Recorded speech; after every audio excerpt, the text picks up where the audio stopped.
Thank you for choosing to tune into the Mind of Gary today. In my mind, I was thinking I should just place this topic on the soil of the believers. That's you. Selling your data is coming. And you will know by the end of this podcast that protecting your data is basically non-existent.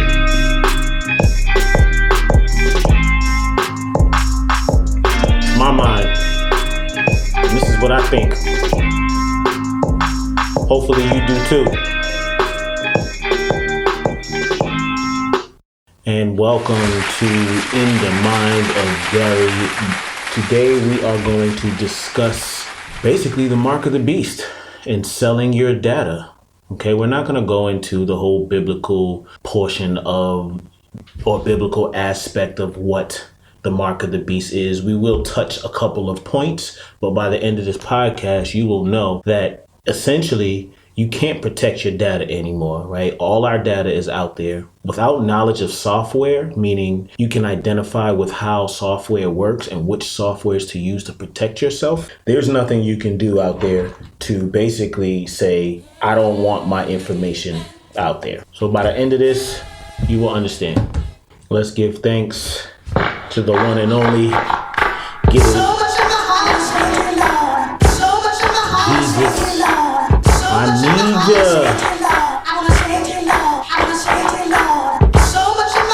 Thank you, God. We should all be thankful. Shout out to Monstrumentals. And that is how we kick it off. Always giving thanks to the Almighty for blessing us in the position that we happen to be in. But yeah, like I said in the intro, man, today we're going to discuss something very important. Well, I thought it was important anyway, or at least I thought it was important to be made aware of. Okay. And that is, so Gatorade has released a new product out. And it's called the G patch or the Gatorade patch. Okay. And what this patch is it's a patch that you put on your arm to visualize your sweat results. But as always, we know we must define what we're discussing first. I always like to define what we're discussing. So a sweat patch is an absorbent pad between the skin and the outer membrane using a temper-evident adhesive backing on the membrane. Okay, so that's the definition of a sweat device. Now, this G patch is a patch that literally leaks dye onto your skin. Let's think about that for a second. It's leaking dye onto your skin, which, now mind you, I'm no scientist, but if your pores are open and dye is leaking from the patch, then the dye is essentially leaking into your skin. No? Okay, so they say the dye is non-toxic, but do you really want dye that you can't identify leaking into your skin, connecting with your bloodstream, right? So this G patch is like, so here's the part that got me thinking. So after your workout, an ingestion of non-toxic dye, you are supposed to scan the patch to collect the sweat data. First of all, why are we collecting? So like, how is that important to us? Like if I'm working out, I'm working out, right? I don't really need you to collect. I'm not me personally as a regular guy who works out, but I'm no gym rat. I don't care about my sweat, right? No matter what data it shows or how it can help me with performance or anything. I don't have the computer skills to even know how to identify the sweat data. Or break it down, right? So that's just me. Again, this is In the Mind of Gary. But let us not skip over the fact that sweat glands are a collectible form of DNA. Okay, so here's where it all ties in. They collect the sweat, but sweat gives off DNA. This will enable the Connective app to create a personalized sweat profile of you. I'm gonna let that sink in a little bit. This patch downloads your sweat data, aka DNA, puts it on an app for you to see, but who stores the information from the app? The company does, correct? I don't know. Just some crazy shit I be thinking about.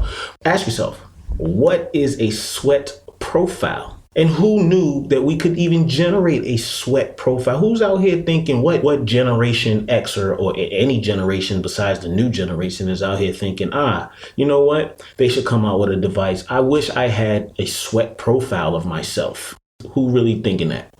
And honestly, that again, like I said before, That sounds like DNA, which is being stored into an app by Gatorade. So do we really want Gatorade to have our information? Gatorade. And every time you do a new workout, you need to wear a new patch. So not only are they collecting your data once, they're continuously collecting your data, because every time you work out, if you're using this patch correctly, you have to use a new patch, meaning whatever data or sweat that didn't compute before is now going to compute. So they're just collecting. They're just making sure that they're not missing anything. Like that's phenomenal trickery to me. But this is the world we're living in, is it not? So let's say that you thought this patch was something new, which is not. This is not new technology to the market. And actually, sweat collection is just new to. So it's not new to the industry, but it's new to the sports market.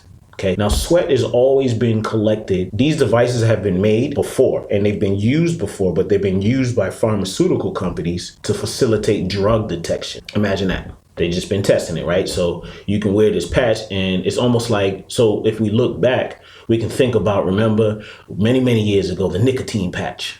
Essentially, that was the drug device that was being used to collect drug influence in your bloodstream, right? So what's important is this is the first time it's being used and launched commercially.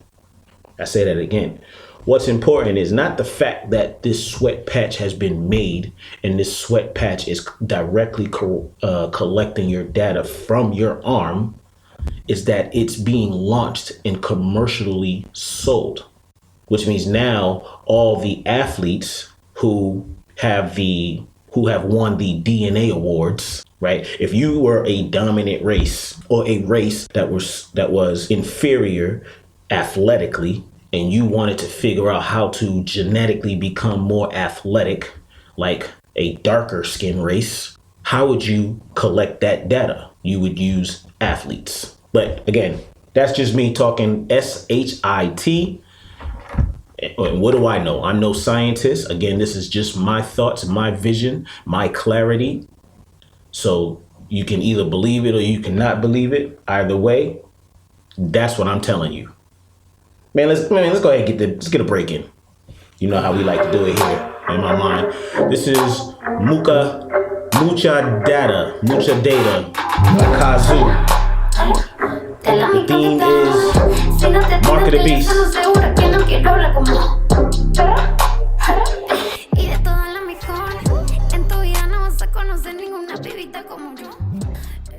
Okay, I think that one probably go a little bit. And I just had to, you know how we do it here, right? We just had to change up a little bit. We talked about the technology. We talked about if it's new to the market. And it's not new to the market. It's not new to the industry, but it is new to the market. So now we're going to go into actually just what is the mark of the beast as defined biblically.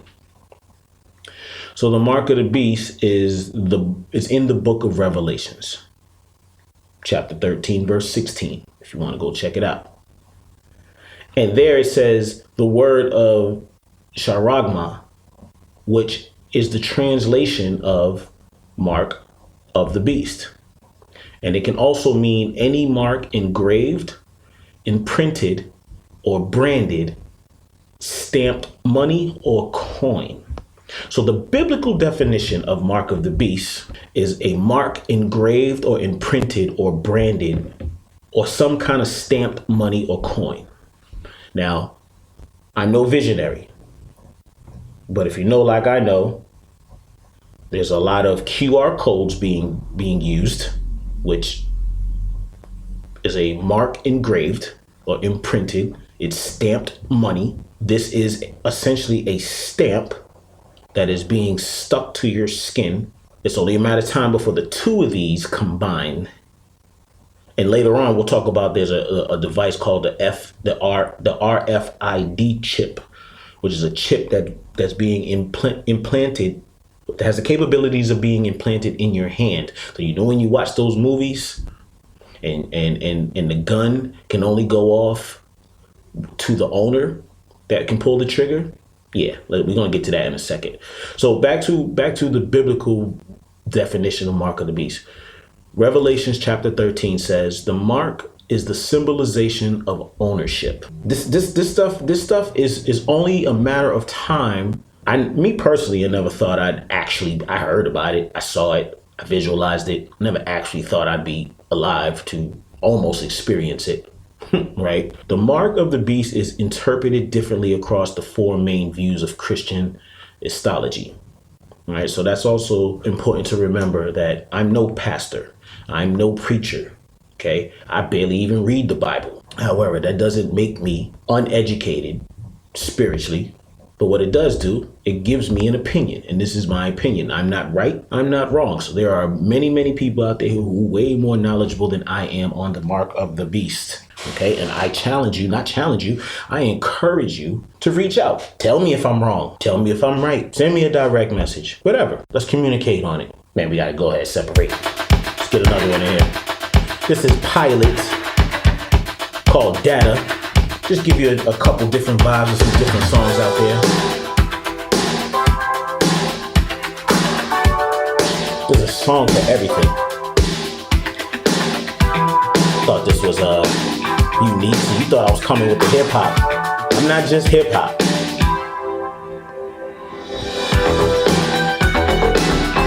I like that drop. And you can't tell me that doesn't feel semi good.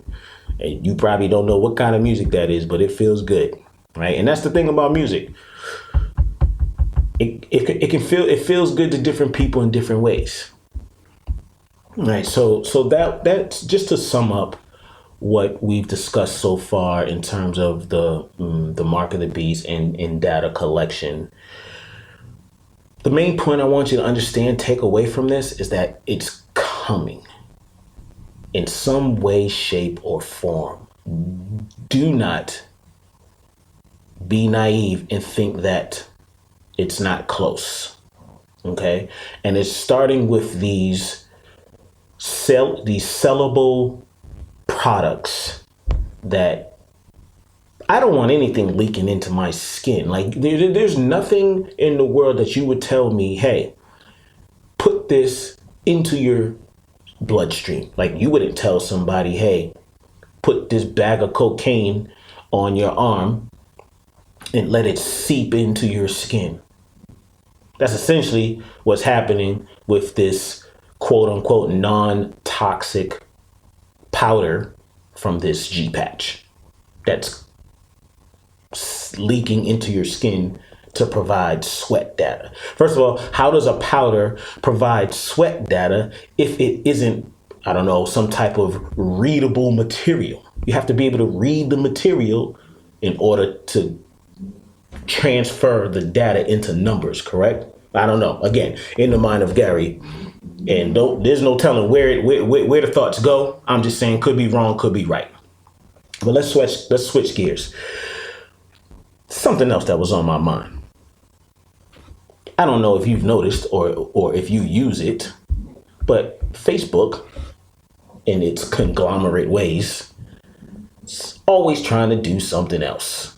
So they have this app which you could be using, the Bars app, which is a rap MC app.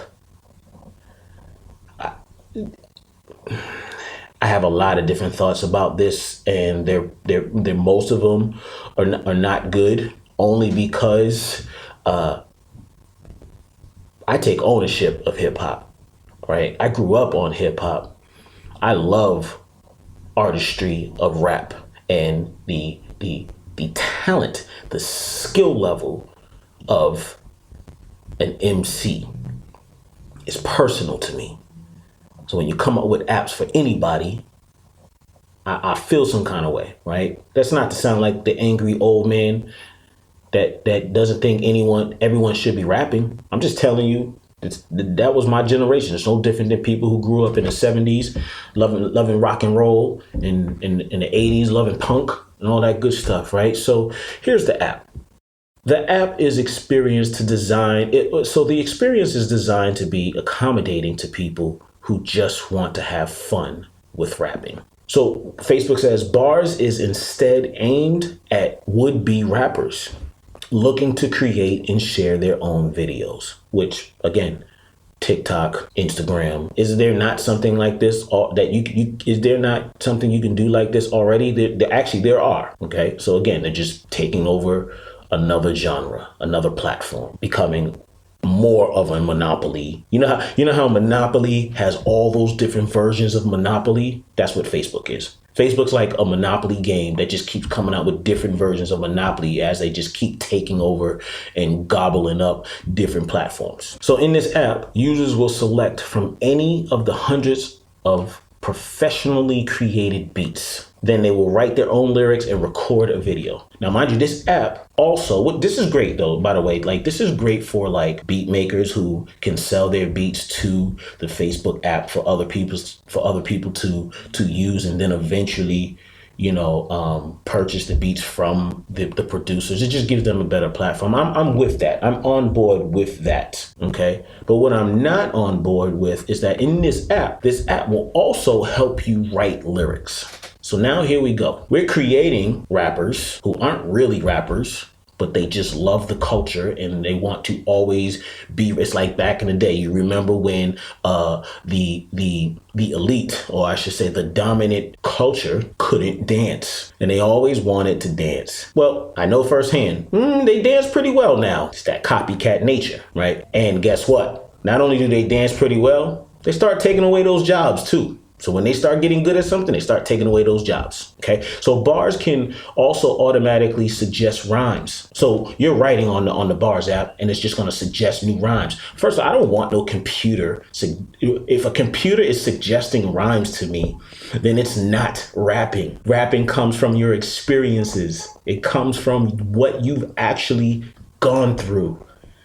An AI computer cannot generate that for me. It might be able to help me with as like a thesaurus in terms of using better vocabulary words. But other than that, why would I want an AI robot or system telling me or giving me rap suggestions? And it also offers different audio and visual filters to accompany videos, as well as an auto-tune feature. Now, I will say this part I like. So if you are a real rapper, when I say real rapper, meaning an authentic rapper, meaning like this is all you have in your life and this is your way out and this is your talent, God-given talent, then I would say this is an app that you should use, because this is a one-stop shop app. You write, you find a beat, you create a song, you make a video, send it out to the world by yourself. No help needed. Love that, okay? And it also has the auto-tune filter.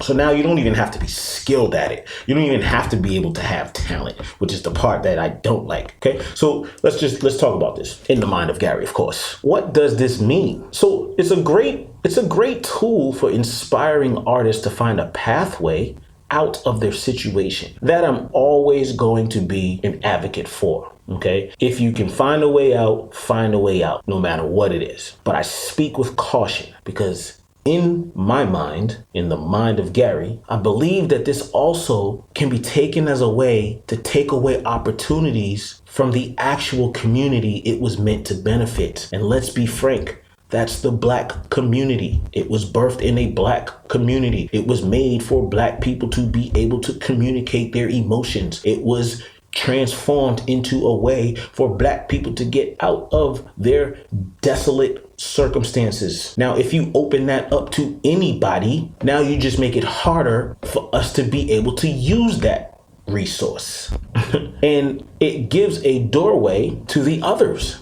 When I say others, I mean other cultures, which again, I'm not saying that this should be only a Black app, right? What I'm saying to you is, if it's taking away from my culture, then I must speak on it. Doesn't mean I'm angry. It just means that I love who I am. No different than any other culture should love who they are. And I grew up on this. So yes, I do take ownership of this genre, of this art form. And no, I do not want to share it. You can listen to it, but don't try to create it. You don't besides Basquiat, and you can tell that that's way different. You don't see any black people making artwork that is like, that defined elite $1 million artwork like Van Gogh. We don't paint like that. That doesn't mean we can't, just means that we didn't. Okay. So don't get me wrong, though. Don't get me wrong. There are many corners of the world that need to be heard. In hip hop and rap and MCing is definitely a way for people to speak or communicate. But I fear that the more the media mainstreams our art form, the less we get represented as a true culture. So it just goes back to everything we've ever been that has been taken away from us in terms of culture, what we've designed for our survival, our land taken away, our dance taken away, our intelligence taken away, our ability to thrive and survive taken away. Now that hip hop is the #1 genre of music, I see this as one of the final steps to taking it away. Again, just my side effect, just my view, okay? The struggle gets pushed further and further down, right? So when you start taking things away, the young and upcoming young people, talented young people in this music genre who need it to release themselves from their circumstances, their struggle starts to get pushed further and further and further down as the need to be relevant and the rhetoric to the people of the owners who decide to push the music. So as the music becomes relevant, more relevant, you no longer can speak about your struggle because you won't get heard. You won't be seen. So it's almost at a point now where if you're not speaking of the things that all the cultures can identify with, your music doesn't get heard. Your music isn't relevant. That is what we are running into. That is not what this music, this genre was designed to do. Hear me now. Listen, in the mind of Gary, I think a lot of crazy shit, but when I'm passionate about something like this, it makes sense. Well, it makes sense to me anyway. And since I don't have anybody here to combat that, I'm just going to go ahead and think that I'm right. There it is. All right. So in my mind, I would say rappers, don't be rappers, be rappers for the moment to open doors to take back what is ours. Meaning, don't be rappers to have a rap career. Be rappers to make a career out of rap. Use rap to get you to a CEO position.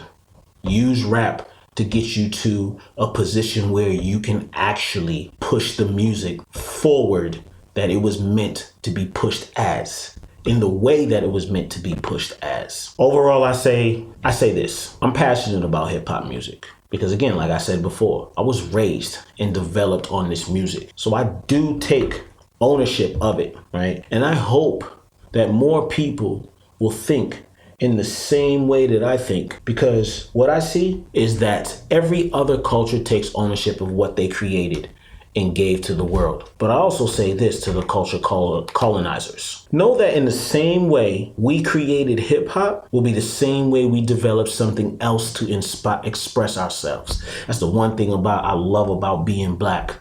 I know I can adapt. I've been taught by this very world that wants to take away my opportunities to adapt. So thank you for that, okay? My people, you are creative. And as a survival tool, we have always had to be creative, and we will continue to move a step ahead always. And that is my point for the day. That is in the mind of Gary. Most definitely we can't leave you on the last word with that.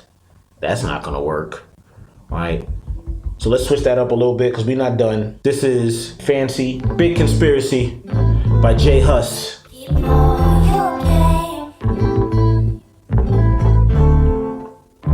In the mind of Gary, we got a lot of different feels.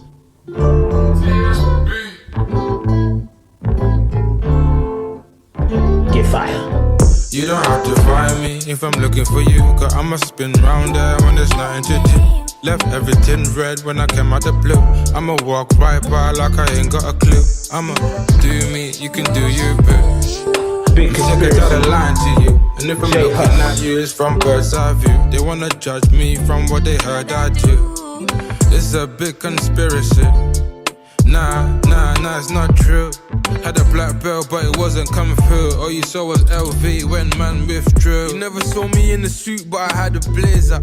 Anything I do, you know I do major. He lived 2 doors away from Anastasia. When we peppered that shit, you know he cannot stay here. Everybody looked like a secret agent, so I say no to drugs like Ronald Reagan. Talking shit, you don't think first when you say things. You weren't the same when I bucked him. That was J Hus. This is Jermaine Elliott, Fancy. You know we always gotta have a cool out vibe in my mind. You know these other niggas always in a way. Girl, you like a star, you need some space. If you're running, I won't be the one to chase. But if you got it, I can meet you halfway on something. Call you up a Uber, where you stay. Meet me at the drive, I wanna wait. That remind me, man, of the good old days. All right, so we're not done. As always, we definitely have to list it. You know, a nice little list that we use to sum up the topic of the day. All right, so today's list is going to be the short range radio frequency identification. So remember earlier I had told you that we was going to talk about the RFID. That's this, okay? It's called the short range radio frequency identification. All right. What it is here's the advantages of the RFID chip. It's a chip. It looks like a pill, like a gelatin pill, and it goes in between your thumb and your pointer finger, and it's a computer chip. The advantages of this chip is that 1, you'll never again have to worry about losing your wallet. 2, even easier to identify yourself. This chip carries all your information. Again, we're talking about data collection. See, this all comes together. This chip in your hand, which is already in circulation, it's made by the the gun people. I lost my train of thought, sorry. Number 3, club memberships and access control, right? Mark of the beast, chips in your hand, no wallets, no need to carry identification, scan codes, leaky powder into your sweat. This shit is looking nasty. It's getting real nasty out here. Number 4, the advantage. Your medical history will always be easily accessible. Well, if the chip is in your hand, how do they access your medical records? That's like downloading yourself. So what are they gonna plug you in and download your information? This shit, yo, listen, be aware. Everybody be aware. It's here, it's coming. I'm not being a conspiracy theorist. I'm just letting you know these are the facts. I'm giving you facts. Number 5, keeping tabs on patients, children, and criminals. That sounds like a communistic country. Not saying that we look down on communist countries while we are becoming one, maybe, allegedly, who knows. Number 6, you'll be able to automatically control many of your devices, aka guns. So now when you buy a gun, that gun is registered to that chip in your hand and you are the only one that can fire it. So which means if someone were to steal your gun, the only way they can fire it is to 1, hack it, or 2, chop off your finger and use your finger. But then you would be charged with the crime because it's your fingerprint. Number 7, nobody but you will be able to use the weapon. I just said. See, I get ahead of myself sometimes because I get excited about this dumb shit, okay? Disadvantages of the RFID chip. So the RFID chip may pose as a threat to our health. We don't know what it's doing to us internally. There's no way to figure that out without trying it on humans, which I'm sure they're doing. They can't release that data because that's not law. It's a Privacy Act. Number 2, microchips may take away our freedom of choice. Number 3, chips may make us prime targets for people with bad intentions. And notice that I pause after every one because I want all of these to sink into your mind. Number 4, disadvantage. We need to think about who really benefits from the human microchipping. Human microchipping is where we are in the world right now. And that is your listed for the episode. Okay, gonna leave you with this outro quote. Hate is a beast eager to be fed, so it can become large enough to devour us all. It's a quote by John Mark Green. Let me say it again. Hate is a beast eager to be fed, so it can become large enough to devour us all. We going through something right now, y'all. And I don't know if we can stop it because we don't have enough capital to stop it, and we don't have enough ethical or moral values to stop it, but at least be aware of it. I want to thank you for tuning in to my thoughts. If you believe them or if you don't believe them, I still want to show gratitude. If you've learned anything today, please share this episode. Please like and subscribe to wherever you can find it. And on my way out, ride out.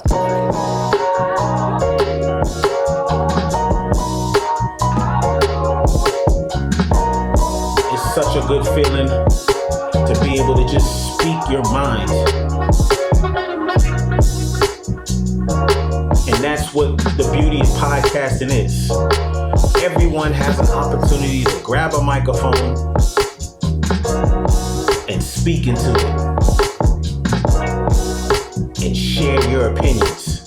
Now that is the great part of the life we are living right now. Enjoy that.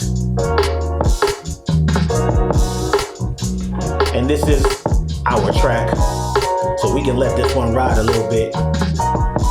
Besides the fact that it does feel good.